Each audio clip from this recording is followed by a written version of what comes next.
کتنی بڑی بات ارشاد فرمائی، فرمایا لا تقنطوا من رحمت اللہ، تم نے میری رحمت سے نا امید نہیں ہونا۔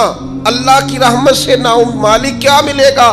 فرمایا ان اللہ یغفر الذنوب جمیعا، اللہ سارے گناہ معاف فرما دے گا۔ تو جن لوگوں کو اللہ کی رحمت پر نبی کریم علیہ السلام تشریف فرما ہے، امام غزالی نے لکھا ایک بدو آ گیا، دیہاتی سادہ آدمی، سادے بندے بھی سادے ہوتے ہیں، ان کا بھی اپنا طرز زندگی ہوتا ہے۔ تو بدو آ گیا، سادہ آدمی تھا، آتے ہی السلام علیکم لے کے نا تو کوئی بات ہی نہیں کی، سیدھا سیدھا ہی کہتا یا رسول اللہ صلی اللہ علیہ وسلم یہ بتائیں قیامت کے دن حساب کس نے لینا ہے؟ حضور فرمانے لگے بھائی یہ تو بڑی صاف سی اور مختصر سی اور سادہ سی بات ہے، حساب تو اللہ تعالیٰ نے لینا ہے۔ اب اس نے جو لفظ کہے اللہ کے حبیب کی آنکھوں میں آنسو آ گئے، کہنے لگے اگر اللہ نے حساب لینا ہے پھر انشاءاللہ کرم ہی ہوگا۔ تو حضور فرمانے لگے تمہیں یہ امید کس طرح ہے؟ تو عرض کرنے لگے یا رسول اللہ کریم جب غالب آتا ہے تو معاف ہی کرتا ہے۔ جب کریم کا غلبہ ہوتا ہے نا، کریم بندہ جب کسی پہ قبضہ کر لے تو پھر معاف کرتا ہے، تو اللہ تو سب سے بڑا مہربان ہے۔ وہ بات کی اور اگلا جملہ ہی کوئی نہیں کہا، وہ چلے گئے۔ تو حضور علیہ السلام نے اب اس بات پر رزلٹ دیا، فرمانے لگے کریم محبوب بندہ سادہ تھا، بات بہت بڑی کر گیا ہے، بڑی بات کر گیا، سادہ آدمی۔ میرے عزیز، اللہ کی رحمت پر جن لوگوں کو امید ہو انہیں موت سے ڈر، اور پھر جن کو محبوب کی ملاقات کا شوق ہو نا، ہم نے جان دے دی وعدہ دیدار پر، ہم سے وعدہ کیا گیا تھا کہ تم مرو گے نا تو تمہیں دیدار ملے گا، تو ہم نے جان ہی دے دی وعدہ دیدار پر، جان ہی دے دی وعدہ دیدار پر۔ اور پھر فرماتے ہیں نقد اپنا دام ہو ہی جائے گا، فرماتے ہیں ہم نے جان دی ہے اس وعدے پر کہ وہ ملے گا، تو امید ہے کہ یہ سودا ادھار نہیں۔ جیسے ہی قبر میں جائیں گے سامنے حضور کی زیارت نصیب ہو جائے گی۔ اس لیے لحد میں بھی عشق رخ شاہ کا داغ لے کے چلے، اندھیری رات سنی تھی سو چراغ لے کے چلے۔ یہ حدیث آپ نے بھولنی نہیں، یہ تنہائیوں میں یاد رکھنے کی روایت ہے، یہ تنہائیوں میں پڑھنے کی روایت ہے۔ یہ اپنے ذوق کو تازہ، جو لوگ کہتے ہیں نا وجد سرور کیف میں جانا چاہتا ہوں، وہ مشکات شریف کی اس حدیث کو دیکھے۔ اللہ کے حبیب علیہ السلام نے فرمایا لوگوں میں تمہیں بتاؤں قیامت کے دن اللہ تعالیٰ بندوں سے پہلا سوال کیا فرمائیں گے اور بندے اس کا جواب کیا دیں گے؟ یا رسول اللہ کرم فرمائیے بتائیے۔ تو کریم فرمانے لگے اللہ تعالیٰ قیامت کے دن بندوں سے سب سے پہلا سوال، اگرچہ بعض اور احادیث میں اور سوالات بھی آئے ہیں قیامت میں جو سب سے پہلے ہوں گے، لیکن اس حدیث میں یہ والا سوال حضور نے بیان فرمایا۔ حضور فرمانے لگے اللہ قیامت کے دن اپنے بندوں سے سب سے پہلا سوال یہ فرمائے گا کیا تم میری ملاقات کو پسند کرتے تھے؟ اوئے ہوئے ہوئے، کیا تمہارا ملنے کو جی چاہتا تھا؟ کبھی اے حقیقت منتظر نظر آ نہ لباس مجاز۔ اقبال کہتے ہیں تیرے کرم اتنے ہیں دل کرتا ہے تجھے دیکھیں، کبھی کبھی اے حقیقت منتظر نظر آ نہ لباس مجاز میں، لاکھوں سجدے تڑپ رہے ہیں میری جبین نیاز میں، تمہارا دل کرتا تھا مجھ سے ملنے کو؟ حضور فرماتے بندے عرض کریں گے مالک بڑا دل کرتا تھا۔ تو پھر اللہ فرمائیں گے یہ گفتگو کی معنویت تو دیکھو یار، اس کا حسن تو دیکھو۔ اللہ پھر پوچھیں گے کیوں دل کرتا تھا تمہارا؟ دل کرتا تھا تو کیوں کرتا تھا؟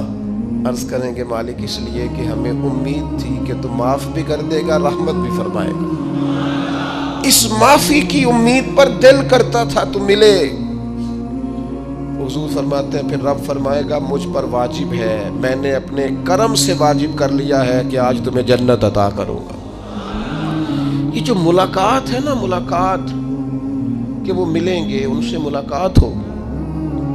عمر بیت گئی نا نام جپتے، عمر بیت گئی نا تذکرہ کرتے، ہم سے بھی لوگ پوچھتے ہیں کیا کمائی کی، کیا زندگی میں حاصل کیا، تو ہم کہتے ہیں شرق سے غرب تک ملک کے ایک کونے سے لے کر دوسرے کونے تک مدینے والے کی بات کی، حضور کا ذکر کیا ہے۔ نبی پاک کے میں اپنی حیاتی تو قربان تھی، وہاں ساری محمد محمد پکیندے گزر گئی ساری۔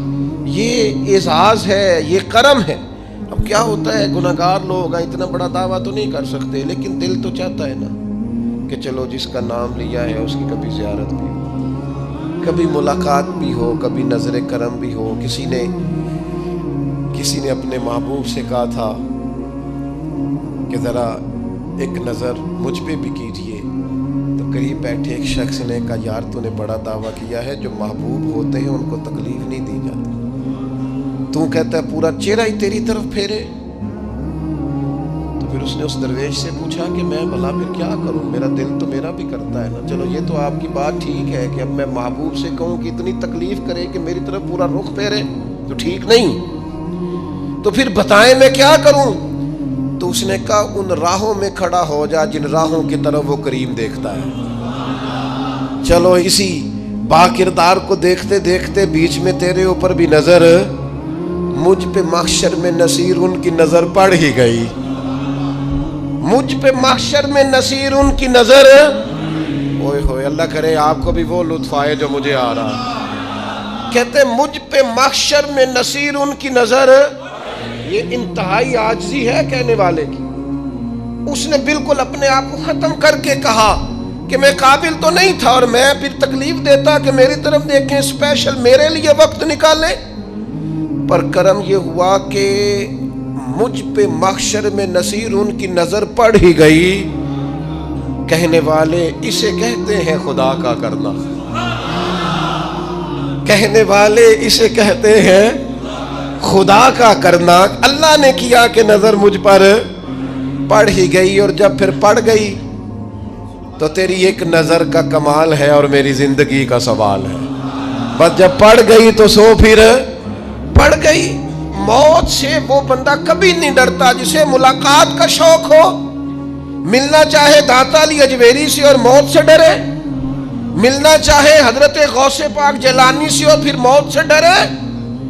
زندگی گزری ہو علی علی کرتے پھر موت سے ڈرے، عمر بھر سیدنا عثمان غنی کی سخاوت کی بات کی ہو اور پھر جنت میں جا کے ان سے ملنے کا شوق پیدا نہ کرے، ساری زندگی سیدنا فاروق کا عدل بیان کیا ہو، ساری زندگی ان کے انصاف کا تذکرہ کیا ہو، پوری امت کو بتایا ہو کہ اگر جینا چاہتے ہو تو عمر کے رستوں پر چلو، اور پھر یہ موت سے ڈرے اور مر کے جناب فاروق اعظم کی زیارت کو پسند نہ کرے۔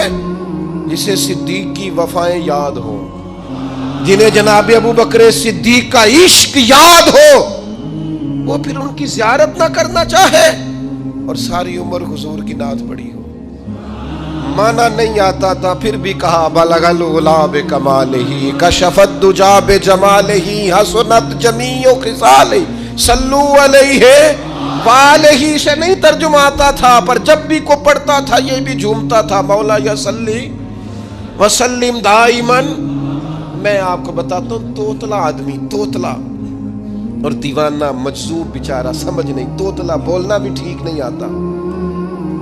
مجھے نماز کا سلام پھرا تو وہ جلدی آ گئے، وہ ایک مجذوب آدمی تھے، سادے تھے، تو سلام لی تو کہنے لگے میں گل کرنی سی، تو میں نے ان سے کہا کہ تھوڑی دیر کے بعد ملتے ہیں۔ سادہ آدمی ہے، اللہ مجھے معاف کرے، میں کوئی نقل تو نہیں ان کی اتار سکتا، اس زبان کو ہم توتلی نہیں کہتے، ہم اس زبان کو بلالی زبان کہتے ہیں۔ یہ بڑی خوبصورت زبان ہوتی ہے، یہ جو توتلے لب و لہجے ہوتے ہیں نا، وہ جب بچہ پوری طور پہ اماں نہیں کہہ سکتا، توتلا ہوتا ہے تو کوئی مزہ آتا ہے اماں کو اماں کہلوانے میں۔ جب وہ پوری طور پر باپ کو بابا نہیں کہہ سکتا اور توتلا ہوتا ہے تو کوئی مزہ آتا ہے کہنے میں۔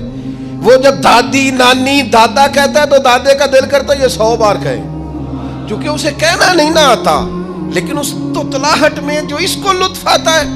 مجھے بڑے لوگ آ کے شعر سناتے ہیں، میں نے بڑے خوشگلو نعت خانوں سے زندگی میں سنا ہے، وہ صاحب میرے پاس آئے اور میں نے کہا بعد میں ملیں گے، تو سادہ آدمی ہے، مجذوب ہے، پورا شعور نہیں رکھتا، مجھے کہنے لگا مصطفیٰ جان رحمت کے بعد، مصطفیٰ جان رحمت پہ لاکھوں سلام کے بعد، یعنی معنی یہ تھا کہ سلام کے بعد، تو اب بڑے بڑے سریلے بندوں سے بھی بندہ سنتا ہے میرا دل کرے، اور میں نے جان بوجھ کے ان سے کہا دوبارہ کیا جائے ذرا، کیونکہ توتلے تھے نا. میں نے کہا تو کہنے لگے مصطفیٰ جان رحمت پہ لاکھوں سلام کے بعد او میرے عزیز یاد رکھو ساری زندگی حضور کی نعتیں پڑھی، نبی پاک کے تذکرے سنے، اب موت سے ڈر جائیں؟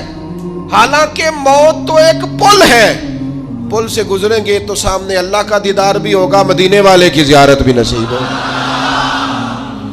تو زیارت ہوگی اور ہر نظر کانپ اٹھے کہ محشر کے دن خوف سے ہر کلیجہ دہل جائے گا، اوڑھ کر کالا جبہ وہ آ جائیں گے اور سارے محشر کا نقشہ بدل جائے گا. یہ موت کا خوف نکالنے والی چیزیں ہیں، ڈر. اچھا مجھے ایک بات بتائیں، یہ میں امید کی بات کرنے لگا ہوں، چلیں اب یہ بات تو مشکل ہے پر کرنی پڑے گی، مجبوری ہے. کبھی کبھی ابا جی سے مار بھی پڑ جاتی ہے بندے کو، گھر میں کوئی 2-4 لگ بھی جاتی ہیں، تو اس وقت نا جو سب سے بڑا سہارا کسی کو نصیب ہوتا ہے وہ یہ ہوتا ہے کہ اللہ کرے اماں گھر میں موجود ہو. اور میں نے دیہاتوں میں کئی مائیں ایسی دیکھی ہیں جو بیٹے کے حصوں کی مار کھاتی ہیں. ابا نے ڈنڈا لے لیا ہے بیٹے کی غلطی پہ، اب اماں بیچاری سامنے ہو گئی ہے، 2-4 اس نے بھی کھا لی. یہ بات آپ سمجھیں، موت کا خوف نکالنے کے مفہوم میں بات عرض کر رہا ہوں. اماں موجود ہو نا گھر میں تو ابا سختی بھی کرنے لگے تو کسی وقت احساس ہوتا ہے کہ جناب یہ سختی نہیں ہوگی کیونکہ میری اماں، اور اماں پوری وکیل بن جاتی ہے کہ نہیں تو نہیں پتا وہ ہو گئی غلطی، وہ فلانے دے منڈے نے خراب کیتا ہے، حالانکہ ہو سکتا ہے اس نے اس کو بھی خراب کیا ہو، لیکن وہ اماں وکیل ہے، وہ وکالت کر رہی ہے اور وہ بے لوث کر رہی ہے. ہوتا ہے ایسے، اس بات کو سمجھ لے اچھے طور پر. موت کا خوف نہیں، ڈر نہیں، اس لیے کہ گھر میں ماں موجود ہو تو باپ کا ڈر نہیں ہوتا. تو قبر حشر میں تو رسول کریم موجود ہے، وہاں تو نبی کریم موجود ہے، وہاں تو اللہ کریم اپنی رحمت فرمائے گا بندوں پر. اس لیے خوف نہیں، پینک نہیں، اپنی غلطیوں کا احساس ضرور کریں، اپنے اعمال پر توجہ ضرور دیں، لیکن موت کے خوف تلے دبتے نہ جائیں. انشاءاللہ صبح قیامت کرم ہوگا. میرے نبی پاک علیہ الصلوۃ والسلام نے تو فرمایا ہے بس ہم نے ایمان کامل لے کے جانا ہے دنیا میں. حضور نے فرمایا ہے جس طرح 14ویں رات کا چاند چمکتا ہے اس طرح میرے غلاموں کے چہرے چمکیں گے قیامت کو. اللہ کے رسول صلی اللہ علیہ وسلم فرماتے ہیں جسم کے جن جن حصوں پر وضو کا پانی لگتا رہا وہ قیامت میں چمکیں گے. دور سے لوگ ان کا نور دیکھیں گے، پتہ چلے گا وہ محمد عربی کے غلام آ رہے ہیں. یہ کرم ہوگا صبح قیامت، یہ عطائیں ہوں گی. اس لیے مومن موت سے ڈرتا. سیدنا بلال حبشی رضی اللہ تعالیٰ عنہ، آخری وقت ہے، نزع کا عالم طاری ہے، اور یہ گفتگو دیکھیں غلاموں کی. آپ کی اہلیہ رو پڑی، کہنے لگی ہائے ہائے افسوس. حضرت بلال فرمانے لگے کیا ہوا؟ کہنے لگی افسوس ہے کہ آپ دنیا سے جا رہے ہیں. تو حضرت بلال نے مضمون ہی بدل دیا، سوچ کا زاویہ ہی بدل دیا. فرمانے لگے یہ افسوس کا مقام نہیں، یہ تو خوشی کا مقام ہے. اس لیے کہ میری آج آنکھیں بند ہوں گی، قبر میں کھلیں گی، مدینے والے محبوب سے بھی ملوں گا، حضور کے غلاموں سے بھی ملوں گا صلی اللہ تعالی علیہ وسلم. تو موت تو مقام مسرت ہے، اور اگر یہ مل جائے زندگی میں. ایک بدو ایمان لے آئے، ابن ماجہ میں موجود ہے. حضرت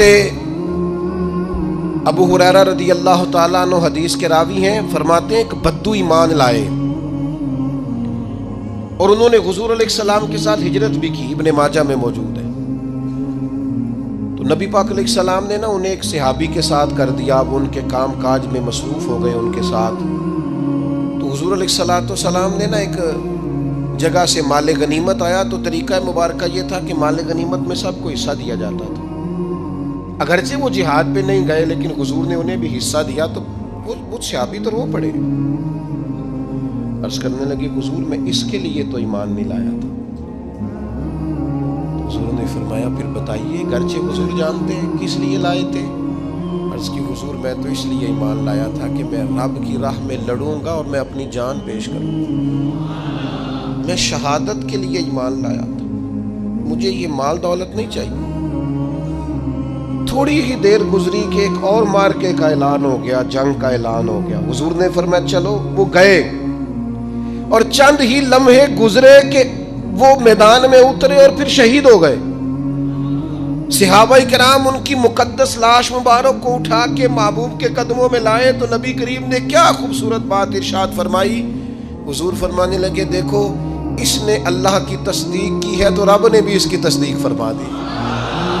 اور پھر یہ دو جملے محبوب کہتے کہتے اٹھے اور پھر حضور نے اپنا جبہ مبارک اتارا اور اتار کے فرمایا اس بندے کو نہ اس جبے میں کفن دے دو, اس میں اسے کفن دو, اس لیے کہ تو شہادت کے لیے ایمان لایا, موت کی آنکھوں میں آنکھیں ڈال کے جیا, اپنی زندگی کمزور نہ گزاری. مسلمانوں پہ کافر کا رعب طاری ہو گیا ہے. ایک تو ہوتا ہے نا کہ کوئی مدد کرنا, کوئی آگے بڑھنا, فلسطین کا نام تک نہیں لے رہے حکمران زبان سے, ذکر تک نہیں کر رہے, چینل ذکر نہیں کر رہے. اتنا رعب, اتنا کفر کا خوف, صرف اس لیے کہ ہمیں موت کا ڈر ہے. مر جائیں گے تو بستر پہ نہیں مریں گے, بیماریوں سے نہیں مر جاتے لوگ. خدا کے بندو اپنی زندگی میں اتنا خوف اگر موت کا پیدا کر لو گے. حضرت سعید ابن جبیر رضی اللہ تعالیٰ عنہ بہت بڑے فقیہ تھے. حجاج بن یوسف نے بلایا اور کہنے لگا میں تمہیں موت دینے لگا ہوں, مار دوں گا تمہیں. بڑا ظالم آدمی تھا, بڑے لوگ اس نے قتل کیے تھے. حضرت سعید رضی اللہ تعالیٰ عنہ مسکرا پڑے اور غصے میں آیا, کہنے لگا کیوں ہنستے ہو؟ فرمانے لگے تو بڑا بیوقوف ہے, تجھے کس نے کہا زندگی اور موت تیرے ہاتھ میں, یہ تو تب آئے گی جب میرا رب چاہے گا. کہنے لگا لے جاؤ ان کو اور جا کے قتل کر دو. تو وہ جب جلاد لے جا رہے تھے تو آپ اور کھل کے مسکرائے, ہنسے. یہ آپ کی طاقت ہے کہ موت کو دیکھ کے مسکراہٹ ہو, لبوں پہ تبسم رقصہ ہو, مسکرائے. جب آپ مسکرا رہے تھے تو اس کو اور غصہ آیا, واپس بلایا. کہنے لگا مسکراتے کیوں ہو؟ فرمانے لگے تیری جرت پہ مسکرا رہا ہوں اور اس بات پہ مسکرا رہا ہوں کہ رب کتنا بے نیاز ہے, تیرے جیسے لوگوں کو بھی مہلت دے رکھی ہے. کتنا بے نیاز ہے, تیرے جیسے لوگوں کو مہلت. اور غصے, کہنے لگا میرے سامنے قتل کرو. حضرت سعید ابن جبیر رضی اللہ تعالیٰ عنہ نے منہ کعبے کی طرف کر کے پڑھنا شروع کیا, انی وجہت وجہی للذی فطر السماوات والارض حنیفا وما انا من المشرکین. آپ یہ پڑھ رہے تھے تو کہنے لگا اس کا منہ کعبے سے پھیر دو. کعبے سے منہ پھیرا تو آپ فرمانے لگے تو بڑا ہی بیوقوف ہے, میرا رب کو صرف کعبے کی طرف مقید ہے, وَلِلَّهِ الْمَشْرِقُ وَالْمَغْرِبُ فَأَيْنَمَا تُوَلُّوا فَثَمَّ وَجْهُ اللَّهِ. چہرہ پھیر دیا جب اس نے تو آپ فرمانے لگے مشرق بھی اللہ کا, مغرب بھی اللہ کا.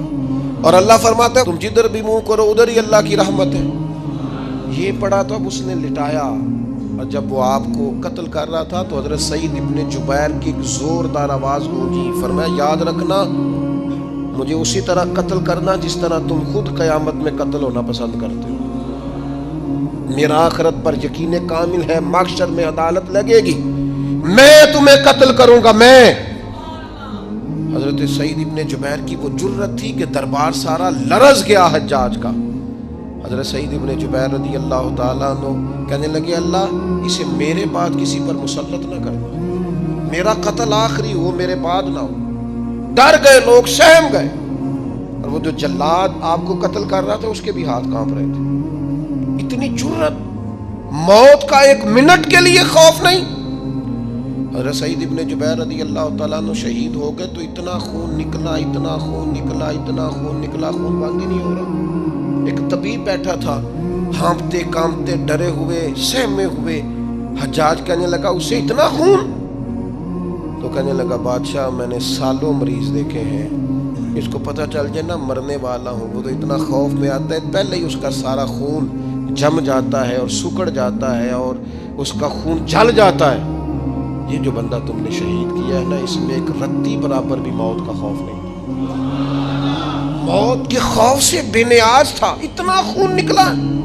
حضرت سعید ابن جبیر شہید ہوئے اسی دن حجاج کے پیٹ میں درد شروع ہوا, صرف 15 دن. حجاج بعد میں زندہ رہا 15 دن اور ساری رات تڑپتا تھا, کہتا تھا مجھے خواب میں آ کے پیروں سے گھسیٹتے. حضرت سعید ابن جبیر چلاتا تڑپتا 15 دنوں کے اندر. طبیبوں نے کہا تیرا جو مرض ہے یہ کوئی آسمانی عذاب ہے. میرے عزیز موت سے ڈرے نہیں بلکہ جو ظالم ہو ان کو ڈرا دیں, یہ مومن کی شان ہے. اپنی زندگی کے اندر سے موت کا خوف نکال دیں، تاکہ زندگی کے جو دن ہیں وہ جیے تو جا سکیں، وہ انسان مضبوطی سے وقت سے گزار سکے۔ حضرت علی شیر خدا رضی اللہ تعالیٰ عنہ نا وہ جیکٹ نہیں پہنتے تھے جنگی، جو کمر پہ پیچھے لوگ پہنتے تھے نا، تلوار کوئی مارے تو زخم نہ ہو۔ تو کسی نے مولا علی شیر خدا رضی اللہ تعالیٰ عنہ سے فرمایا پشت پر آپ وہ جیکٹ نہیں پہنتے لوہے کی؟ آپ فرمانے لگے پشت تو دکھانی نہیں تو کہنے لگے موت سے ڈر نہیں آتا؟ فرمایا بالکل بھی نہیں، اور فرمایا مجھے بالکل ڈر نہیں آتا کہ میں موت پر آ گروں یا موت میرے اوپر جا گرے۔ ہم تو شہادت حضرت خالد بن ولید رضی اللہ تعالیٰ عنہ ایک دن نوجوانوں کو خطاب کرتے کرتے کہنے لگے موت سے کبھی نہ ڈرنا، میں نے ساری زندگی جنگوں میں گزاری ہے، میرے وجود پر ایک ذرہ بھی جسم کا حصہ ایسا نہیں جس پر زخم نہ ہو۔ اور جو کہتے کہتے رو پڑے، فرمانے لگے یہ بات کرتے کرتے رو پڑے، فرمانے لگے دیکھ لو زندگی ساری میدانوں میں گزاری ہے، لیکن شہادت اللہ تعالیٰ نے میرے لیے وہاں نہیں لکھی تھی، یہاں اللہ تعالیٰ نے اپنی رحمت کے لیے موت میرے لیے لکھی تھی۔ تو یہ تو اللہ کا کرم ہے۔ قریب ایک بزرگ صحابی اور بیٹھے تھے، فرمانے لگے آپ کی نیت شہادت کی تھی، انشاءاللہ آپ قیامت میں شہیدوں میں ہی کھڑے کیے جائیں گے۔ تو میرے عزیز خوف نہیں موت کا۔ آخر میں 2-3 گزارشات عرض کرنی ہے۔ ایک تو میری آپ سے گزارش ہے، جنہوں نے ابھی تک قرآن مجید کی تلاوت شروع نہیں کی، وہ ابھی سے آج سے 10 منٹ ٹائم ہو تو مسجد میں بیٹھ کے ایک رکوع پڑھ کے جائیں، قرآن مجید نہیں چھوڑنا۔ رمضان کا تعارف یہ ہے کہ شہر رمضان الذی انزل فیہ القرآن، تو قرآن مجید سے دلچسپی۔ دوسری میری گزارش ہے راشن بانٹنے والوں سے بھی کہ مہربانی کریں لائنوں میں لگانا چھوڑ دیں، اور لینے والوں سے بھی میری عرض ہے کہ اللہ تعالیٰ سارا سال عطا کرتا ہے، 3-4 ہزار کے لیے کیوں اپنے آپ کو آپ تکلیف میں ڈالتے ہیں؟ سارا سال اللہ دیتا ہے۔ اور پھر میری آپ سے یہ بھی اپیل ہوگی کہ طبیعتوں میں حلم پیدا کریں، بردباری پیدا کریں، یہ بڑی ضروری چیز ہے۔ مثبت سوچیں لائیں، روزہ ہماری تربیت کرتا ہے۔ اور پھر آپ سے یہ بھی اپیل کروں گا رمضان شریف کی مقدس گھڑیوں میں صرف اپنے لیے نہیں سوچیں، امت کے لیے سوچیں، بالخصوص فلسطین کے مسلمانوں کے لیے کم از کم دعا مومن کا ہتھیار ہے، وہ تو جم کے کریں اللہ کے حضور۔